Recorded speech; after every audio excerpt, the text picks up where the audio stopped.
Hi, ನಮಸ್ತೆ ಎಲ್ಲರಿಗೂ. ಇವತ್ತು ನಾನು ಒಂದು ಸಿಂಪಲ್ ಆಗಿರೋವಂಥ ಕುರ್ತಿನ ಹೇಗೆ ಕಟ್ಟಿಂಗು ಸ್ಟಿಚಿಂಗು ಮಾಡೋದು ಅಂತ ತೋರಿಸ್ಕೊಡ್ತೀನಿ. ಸೊ ಫಸ್ಟ್ ನಾನಿಲ್ಲಿ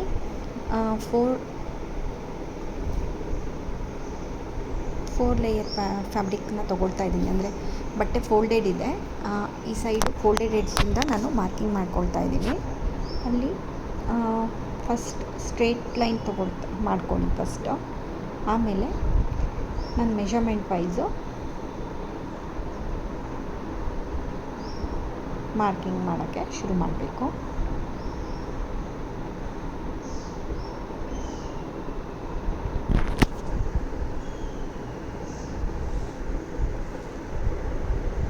ಸೊ ನನ್ನ ನಾನಿಲ್ಲಿ ತೊಗೊಳ್ತಾ ಇರೋದು ಶೋಲ್ಡರ್ ಬಂದು 15.5 ಇದೆ. ಸೊ ಅದ್ರದ್ದು ನಾನು ಹಾಫ್ ತೊಗೊಳ್ತಾ ಇದ್ದೀನಿ, 7.75 ತೊಗೊಳ್ತೀನಿ.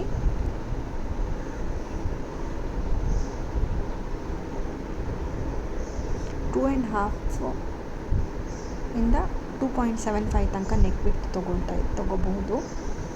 2.5 ಸ್ಟ್ಯಾಂಡರ್ಡ್ ತೊಗೊಂಡ್ರು ನಡೆಯುತ್ತೆ. 1 ಇಂಚ್ ಡೌನಿಂಗ್ ತೊಗೊಳ್ತಾ ಇದ್ದೀನಿ ಶೋಲ್ಡರ್ ಲೈನಿಂದ. ಸೊ ಇವಾಗ ನಾನು ನೆಕ್ ಬಿಡ್ತಿಂದ ಶೋಲ್ಡರ್ ಡೌನ್ ಏನು ತೊಗೊಂಡೆ ಅಲ್ಲ, ಅದಕ್ಕೆ ನಾನೊಂದು ಲೈನ್ ಮಾರ್ಕ್ ಮಾಡ್ಕೊಳ್ತಾ ಇದ್ದೀನಿ.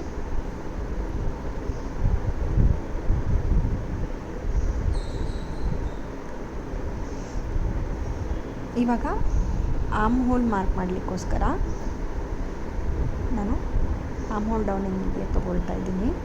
ಅದು ನಾನು ಮೇಲ್ಗಡೆ ಶೋಲ್ಡರಿಗೆ ಎಷ್ಟು ತೊಗೊಂಡಿದ್ನೋ ಅಷ್ಟೇ ತೊಗೊಳ್ತಾ ಇದ್ದೀನಿ. 7.75 ನಾನು ಶೋಲ್ಡರ್ ತೊಗೊಂಡಿದ್ದೆ. ಸೊ ಇಲ್ಲಿ ಕೂಡ ನಾನು ಅದನ್ನೇ ತೊಗೊಳ್ತಾ ಇದ್ದೀನಿ. ಅದಕ್ಕೆ ನಾವು ಚೆಸ್ಟ್ ಲೈನ್ ಅಂತ ಕೂಡ ಹೇಳ್ತೀವಿ. ಅಲ್ಲಿ ನಾವು ಚೆಸ್ಟ್ದು ಮಾರ್ಕಿಂಗು ಕೂಡ ಮಾಡಬೇಕಾಗತ್ತೆ.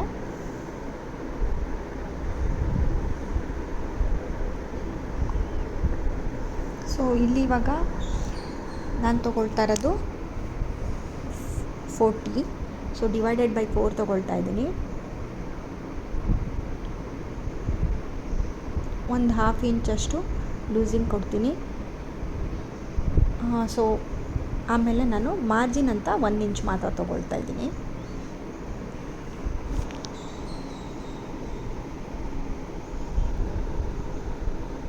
ಇವಾಗ ರೆಡಿ ಶೋಲ್ಡರ್ ನನಗೆ ಎಷ್ಟು ಬೇಕಂತ ಡಿಸೈಡ್ ಮಾಡಿಬಿಟ್ಟು ಅದಕ್ಕೆ ನಾನು 1 ಇಂಚನ್ನ ಸೇರಿಸ್ಕೊಳ್ತೀನಿ. ನನಗೆ 3 ಬೇಕು ರೆಡಿ ಶೋಲ್ಡರ್. ಸೊ 1 ಅಂತ ಸೇರಿಸ್ಕೊಂಡು 4 ತೊಗೊಳ್ತಾ ಇದ್ದೀನಿ. ಅದನ್ನು ನಾನು ಶೋಲ್ಡರ್ ಡೌನ್ ಏನು ತೊಗೊಂಡಿದ್ದೀನಿ ನೆಕ್ ವಿಡ್ತಿಂದ ಅಲ್ಲಿಂದ ಮಾರ್ಕ್ ಮಾಡಿಬಿಟ್ಟು, ಇವಾಗ ನನಗೆ ನೆಕ್ ವಿಡ್ತು 2.5ಗಿಂತ ಜಾಸ್ತಿ ಸಿಗತ್ತೆ. ಓಕೆ, ಇವಾಗ ನಾನು ನೆಕ್ ಡೀಪ್ ಮಾರ್ಕ್ ಮಾಡ್ತಾ ಇದ್ದೀನಿ.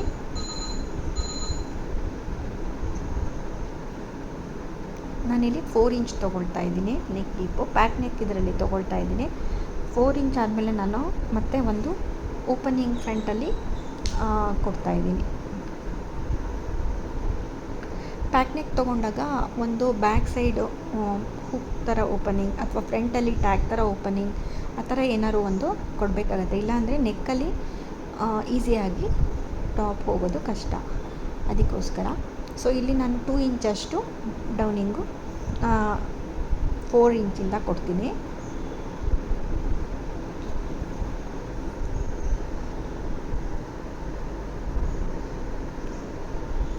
ಫೋರ್ ಇಂಚಿಗೆ ರೌಂಡ್ ನೆಕ್ ಮಾರ್ಕ್ ಮಾಡ್ತಾ ಇದ್ದೀನಿ. ಆಮೇಲೆ ಏನಿದೆ ಅದಕ್ಕೆ ನಾನು ಮಿಡ್ ಪಾಯಿಂಟ್ ತೊಗೊಂಡು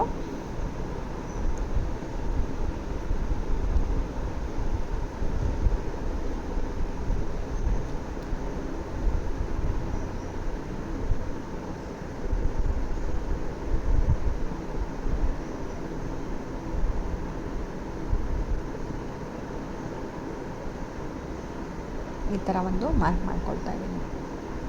ಸೊ ನಾನಲ್ಲಿ ಡೋರಿ ಮಾಡಿಬಿಟ್ಟು ಟ್ಯಾಗ್ ಥರ ಟೈನ್ ಥರ ಮಾಡ್ತಾ ಇದ್ದೀನಿ ಫ್ರಂಟಲ್ಲಿ.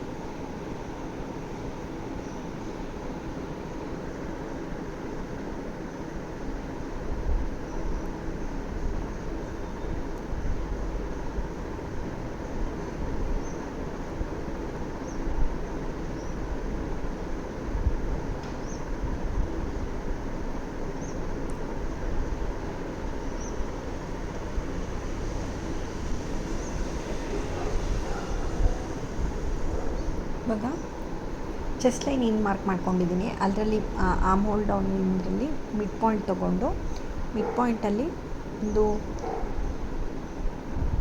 3/4 ಇಂಚಷ್ಟು ಒಳಗಡೆ ತೊಗೊಳ್ತಾ ಇದ್ದೀನಿ. ಅದು ಫ್ರಂಟ್ ಆರ್ಮ್ ಹೋಲಿಗೋಸ್ಕರ. 1/2 ಇಂಚ್ ಕೂಡ ತೊಗೋಬೋದು, ಇಲ್ಲ 3/4 ತೊಗೊಂಡ್ರೆ ಸಾಕಾಗತ್ತೆ.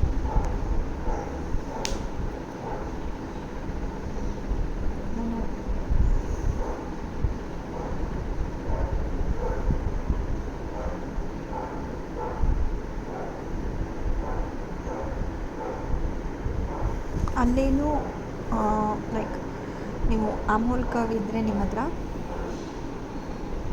ಅದರಲ್ಲಿ ಮಾರ್ಕ್ ಮಾಡ್ಕೋಬೋದು, ಇಲ್ಲ ಅಂದರೆ ಹಾಗೆ ಕೂಡ ಒಂದು ಫ್ರೀ ಹ್ಯಾಂಡಲ್ಲಿ ಕನೆಕ್ಟ್ ಮಾಡ್ಕೋಬೋದು.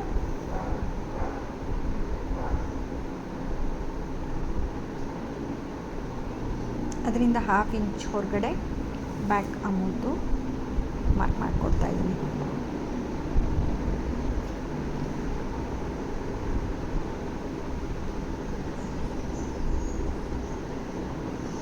ಇದಿಷ್ಟು ಕುರ್ತಿದು ನೆಕ್ ಪೋರ್ಷನ್ನು, ಆರ್ಮ್ ಹೋಲು, ಚೆಸ್ಟ್ ತನಕ ನಮ್ಮದು ಕಂಪ್ಲೀಟ್ ಆಯಿತು. ಇವಾಗ ನಾವು ನೋಡಬೇಕಾಗಿರೋದು length, waist, hip. Okay, so length ನಿಮಗೆ ಎಷ್ಟು ಬೇಕು ಅಂತ ನೋಡಿಬಿಟ್ಟು ಮಿಡ್ ಪಾಯಿಂಟಿಂದ ಮಾರ್ಕ್ ಮಾಡಿಕೊಂಡು ಲೆಂತ್ ಇಟ್ಕೊಳ್ಳಿ. ಆಮೇಲೆ ವೇಸ್ಟ್ ಲೈನು ಯೂಶ್ವಲಿ 14-15 ಹಾಗೆ ಇರುತ್ತೆ. ಸೊ ಅಲ್ಲಿಗೊಂದು ಮಾರ್ಕ್ ಮಾಡ್ಕೊಳ್ಳಿ.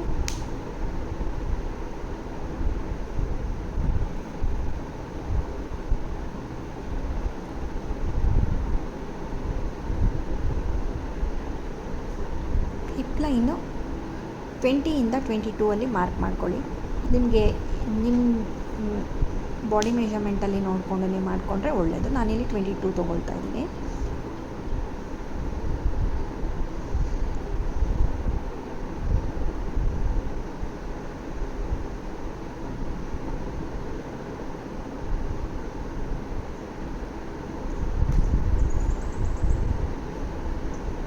ಸೊ ಇಲ್ಲಿ ಇವಾಗ ನಾನು ತೊಗೋಬೇಕಾಗಿರೋದು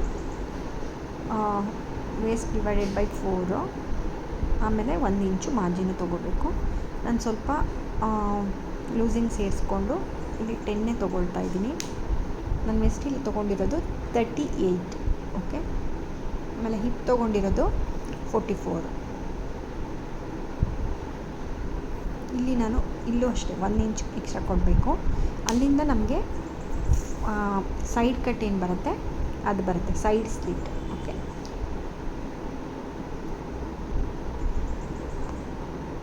ಸೊ ಇವಾಗ ನಾನು ಚೆಸ್ಟಿಗೆ, ವೇಸ್ಟ್ಗೆ ಮತ್ತು ಹಿಪ್ಪಿಗೆ ಕನೆಕ್ಟಿಂಗ್ ಲೈನ್ಸ್ ತೊಗೊಳ್ತಾ ಇದ್ದೀನಿ.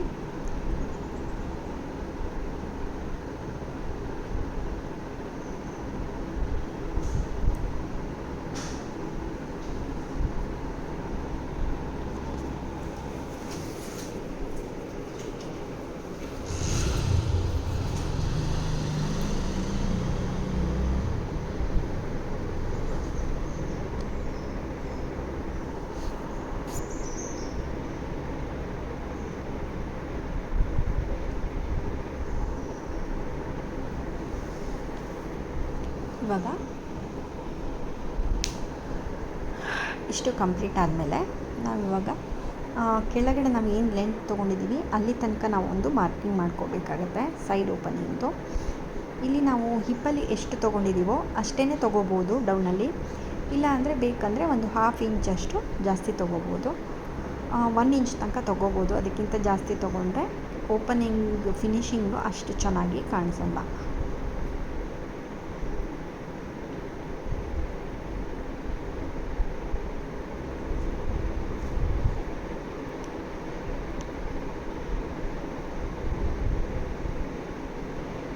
ನಾನಿಲ್ಲಿ ಲೆಂತ್ ತೊಗೊಂಡಿದ್ದು 37.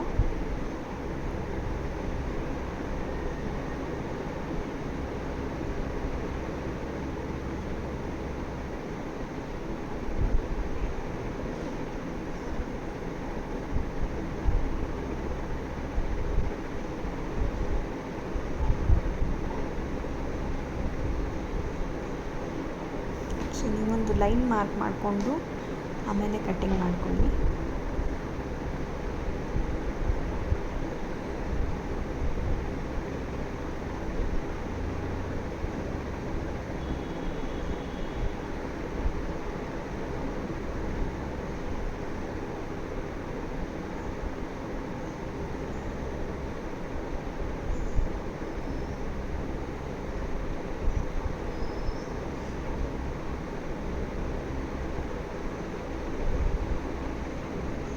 ನಮ್ಮದು ಏನೇನು ಮೇನ್ ಮಾರ್ಕಿಂಗ್ಸ್ ಇದೆ ಅಲ್ಲೆಲ್ಲ ಒಂದೊಂದು ನಾಚಸ್ ಕೊಡಿ. ಅಂದರೆ ವೇಸ್ಟ್, ಹಿಪ್, ಆಮೇಲೆ ಆರ್ಮ್ ಹೋಲಲ್ಲಿ ನಾವು ಏನು ಮಾರ್ಜಿನ್ ಕೊಟ್ಟಿದ್ದೀವಿ ಅಲ್ಲಿಗೆ ಎಲ್ಲ ಒಂದೊಂದು ನಾಚ್ ಕೊಡಿ.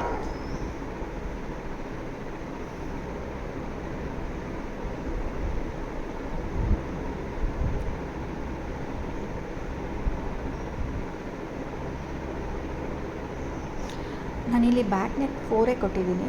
ಬ್ಯಾಕ್ ಮತ್ತು ಫ್ರಂಟ್ದು ಫ್ರಂಟಲ್ಲಿ ಫಸ್ಟು ಲೆವೆಲ್ ಏನು ಕೊಟ್ಟಿದ್ದೀನಿ ಅದನ್ನೇ ನಾನು ಬ್ಯಾಕಿಗೆ ಇಟ್ಟಿದ್ದೀನಿ. ಎಕ್ಸ್ಟ್ರಾ ನಾನು 2 ಇಂಚಸ್ ಫ್ರಂಟ್ ಓಪನಿಂಗ್ ಕೊಟ್ಟಿದ್ದೀನಿ. ನಿಮಗೆ ಫ್ರಂಟಲ್ಲಿ ಓಪನಿಂಗ್ ಬೇಡ ಅಂತಂದರೆ ನೀವು ಬ್ಯಾಕಲ್ಲಿ ಕೂಡ ಓಪನಿಂಗ್ ಕೊಡ್ಬೋದು, ಲೈಕ್ ಹುಕ್ಸ್ ಆ ಥರ ಕೊಡ್ಬೋದು.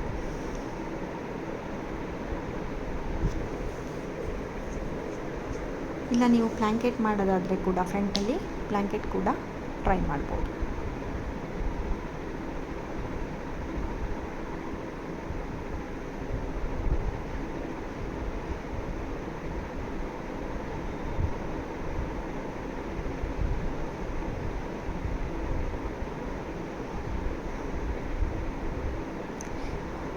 ಫ್ರಂಟ್ ಪೋರ್ಷನ್ ಮಾತ್ರ ತೊಗೊಂಡ್ಬಿಟ್ಟಿವಾಗ ನಾನು ಫುಲ್ ಕಟ್ಟಿಂಗ್ ಮುಗಿದ್ಮೇಲೆ ಫ್ರಂಟದು ಮಾತ್ರ ಸಪ್ರೇಟಾಗಿ ತೆಗೆದುಬಿಟ್ಟು ಕಟ್ ಮಾಡ್ತಾಯಿದ್ದೀನಿ. ಫ್ರಂಟಲ್ಲಿ ಆರ್ಮ್ ಹೋಲು ಮತ್ತು ನೆಕ್ ಅಲ್ಲಿ ಚೇಂಜಸ್ ಬರುತ್ತೆ. ನಾನಿಲ್ಲಿ ನೆಕ್ನ ಕಟ್ ಮಾಡ್ತಾ ಇಲ್ಲ, ಏನಕ್ಕೆಂದರೆ ನಾನು ಅದನ್ನು ಕ್ಯಾನ್ವಾಸಲ್ಲಿ ಫಿನಿಶಿಂಗ್ ಮಾಡ್ತಾಯಿದ್ದೀನಿ. ಅದಕ್ಕೋಸ್ಕರ ನಾನು ಅದನ್ನ ಕಟ್ ಮಾಡ್ತಾ ಇಲ್ಲ, ಜಸ್ಟ್ ಮಾರ್ಕ್ ಮಾಡಿ ಇಟ್ಟಿದ್ದೀನಿ ಅಷ್ಟೇ.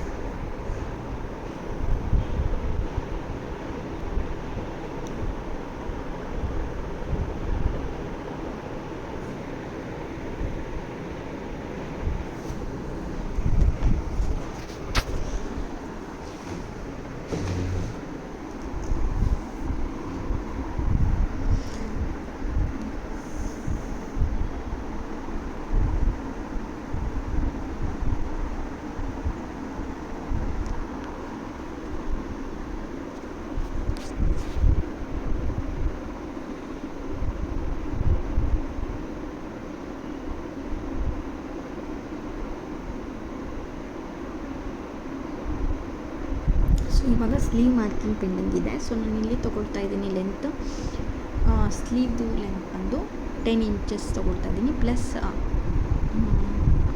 ಅಂದರೆ ನಾನು ಇಲ್ಲಿ ಮಾರ್ಜಿನ್ ಎಲ್ಲ ಆ್ಯಡ್ ಮಾಡಿ ತೊಗೊಳ್ತಾ ಇದ್ದೀನಿ. ನಿಮಗೆ ಎಷ್ಟು ಬೇಕೋ ನೀವು ಅಷ್ಟು ತೊಗೋಬೋದು.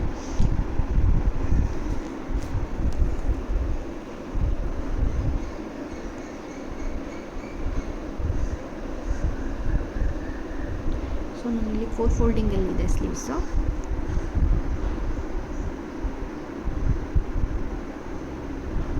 ಇದಕ್ಕೆ ನಮಗೆ ನಮ್ಮದು ಟಾಪಲ್ಲಿ ಎಷ್ಟಿದೆ ಅಂತ ಇನ್ನೊಂದು ಸರಿ ಚೆಕ್ ಮಾಡ್ತಾ ಇದ್ದೀನಿ.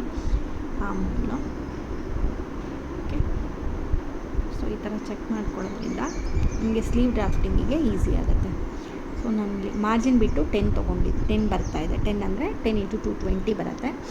ಸೊ ಇಲ್ಲಿ ನಾವು 4 ಲೇಯರ್ಸಲ್ಲಿ 4 ಫೋಲ್ಡಿಂಗಲ್ಲಿ ಮಾಡೋದ್ರಿಂದ ಹಾಫ್ ಫ್ರಂಟ್ದು ಹಾಫ್ ಬ್ಯಾಕ್ಗೆ ಹೋಗುತ್ತೆ. ಸೊ 10 ಮತ್ತು 10 ಇಲ್ಲೊಂದು ನಾನು ಲೈನ್ ತೊಗೊಳ್ತಾ ಇದ್ದೀನಿ. ಆಮೇಲೆ ಕ್ಯಾಪ್ ಹೈಟ್ ಅಂತ ನಾನು 4 ಇಂಚಸ್ ತೊಗೊಂಡಿದ್ದೀನಿ. ಸೊ 10 ಎಲ್ಲಿಗೆ ಬರ್ತಾಯಿದೆ ಅಲ್ಲಿಗೆ ಮಾರ್ಕ್ ಮಾಡಿಕೊಂಡು ಅಲ್ಲಿಂದ 1 ಇಂಚು ನಾನು ಅಲ್ಲಿ ಟಾಪಲ್ಲಿ ಮಾರ್ಜಿನ್ ಕೊಟ್ಟಿದ್ದು. ಸೊ ಇಲ್ಲಿ ಕೂಡ ನಾನು 1 ಇಂಚ್ ಕೊಡ್ತಾಯಿದ್ದೀನಿ.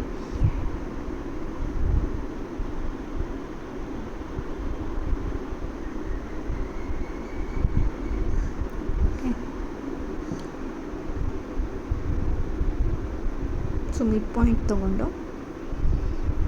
ಮತ್ತು ಅದ್ರದ್ದು ಮಿಡ್ ಪಾಯಿಂಟ್ ತೊಗೊಂಡು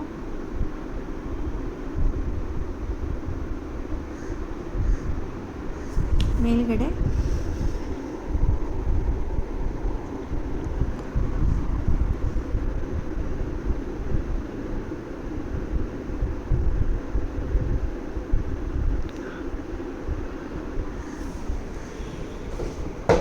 ಒಂದು 1/4 ಇಂಚ್ ಅಷ್ಟು ಅಥವಾ 1/2 ಇಂಚಷ್ಟು ಮೇಲ್ಗಡೆ ಇರಬೇಕು. ಆಮೇಲೆ ಕೆಳಗಡೆ ಒಂದು 1/4 ಇಂಚು ಒಳಗಡೆ ಬರೋ ಥರ ಸ್ಲೀವ್ ಮಾಡಬೇಕಾಗತ್ತೆ. ಸೊ ಇಲ್ಲಿ ಅದನ್ನು ನಾನು ಒಂದು ಅರ್ಧ ಇಂಚು ಒಳಗಡೆ ಕಂಪ್ಲೀಟ್ ಮಾಡಬೇಕು. ಅದಕ್ಕೋಸ್ಕರ ನಾನು ಅದನ್ನು ಮಾರ್ಕ್ ಮಾಡ್ಕೊಂಡಿದ್ದು. ಸೊ ಮೇಲ್ಗಡೆ ನಾನು 1 ಇಂಚ್ ಹಾಗೆ ಇಟ್ಬಿಟ್ಟು ಥರ ಅಮೂಲ್ ಕರ್ವ್ ಯೂಸ್ ಮಾಡಿದ್ರೆ ನೀಟಾಗಿ ಬರುತ್ತೆ. ಅದಕ್ಕೋಸ್ಕರ ಯೂಸ್ ಮಾಡ್ತಾಯಿದ್ದೀನಿ.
ಸ್ಲೀವ್ಸ್ ಕಟ್ಟಿಂಗ್ ಮುಗಿಸ್ಕೊಳ್ತಾ ಇದ್ದೀನಿ ಇವಾಗ.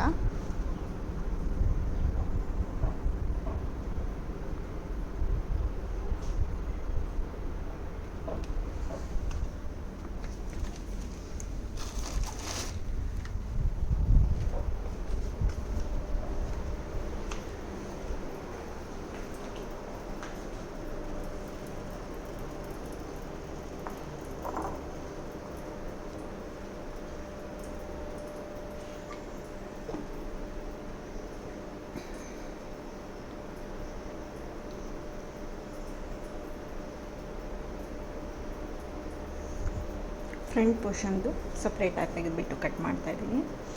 ಎಕ್ಸ್ಟ್ರಾ ಒಂದು ನಾಚ್ ಕೊಡ್ತಾಯಿದ್ದೀನಿ. ಸೊ ಅದೇ ಫ್ರಂಟ್ ಅಂತ ಗೊತ್ತಾಗೋಕ್ಕೆ.